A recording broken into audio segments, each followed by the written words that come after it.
Yes, this is Tom Meyer, the superintendent of the Bellevue Community School District. Just giving you a quick Believe in the Blue update for this week. Today is February 25th, 2015. Our extracurricular events are virtually over now, except for archery. They're still moving on with some other competitions that way, which is great for them. Track season is starting. I encourage you to encourage your students, if they're in middle school through high school, to go to track. We still do have CAPS programs going on, and they will continue throughout most of the year.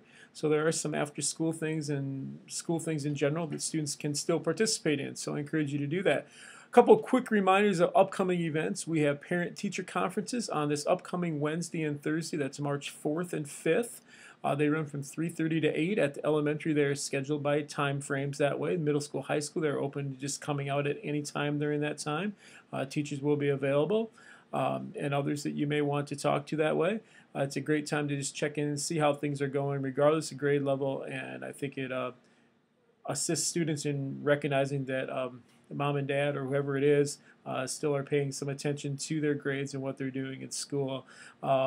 As the weather gets nicer, there are a lot of other things for students to do, and it's nice to have some idea of where they're at academically. Obviously, you can check on JMC if you're at the middle school, high school level, and some of the elementary grades, but it's always nice to visit with teachers and just find out how students are doing.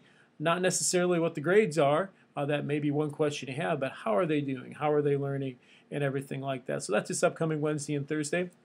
With that as well, we have no school on the upcoming Friday. That'd be Friday, March 6th. That way, there is, looking at my calendar, it's Friday, March 6th. There is no school that day, so you're aware of that.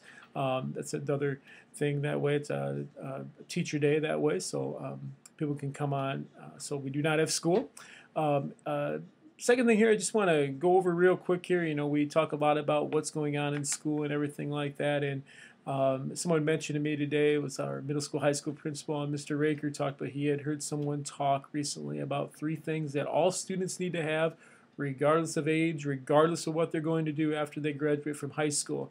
They need to be able to, 1, read, 2, write, and 3, to communicate in some way. So just so you kind of recognize that. I don't think it gets any simpler than that. Everyone needs to be able to read. Some people are going to read large novels. Some people are going to read magazines. Some people are going to read the newspaper. Some people are going to read items off the internet. We all need to be able to read.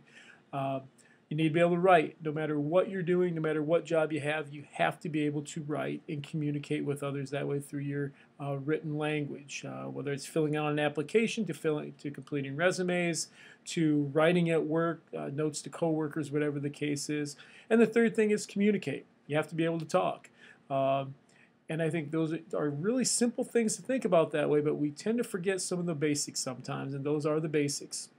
One thing I'd add to that is also, and they go with those 3 things, is being able to critically think and problem solve and figure out, what do I need to do in order to solve the problem I have in my life? Maybe it's at work, maybe it's personal life, maybe it's something at home. Whatever it is, how am I going to solve those problems? There are a lot of books out there, but there's really not one out there that completely tells you what to do in life. And sometimes you just have to go about doing that and figuring that out as you go. And we try to prepare you as a school. Parents try to prepare you as parents, and everything like that. As students, we try to prepare them, but ultimately there is no certain book or certain steps to do every little thing. There has to be a lot of other things going on. So just working at those 3 things, you have to be able to read, write, communicate, and the thing I would add to that is you need to be able to problem solve and critical think and be able to solve things on your own. Anyway, that is all for this week. If you have any questions, once again, always feel free to contact the school here at any time. And one thing too, today was an early dismissal based on the weather. As I look outside right now, it's snowing pretty well out there. It's coming down. I know this is difficult sometimes for parents, especially for parents who work out of town, but even parents who work in town who are working, of how they're going to handle daycare, childcare, whatever the case is, making sure their kids get home safely on the bus or if they drive. We had a lot of discussion leading up to this today. We believe we made the right decision in getting students out of here on time that way before roads got too slick. There was some conversation about sticking around a little longer and hoping the roads got better at 3:30. It's about 3 o'clock as I'm taping this right now, and the roads are not getting better. So hopefully we got everybody home safely. It's always a tough decision, but we do want students to be safe.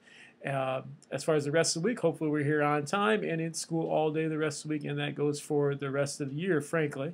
But we'll go from there. So right now, just remember, snow days are added on to the end of the school year.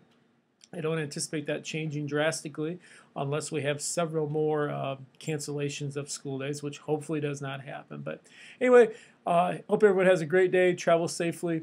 We'll move on from there, and I'll see all of you next week again. Thank you for your time.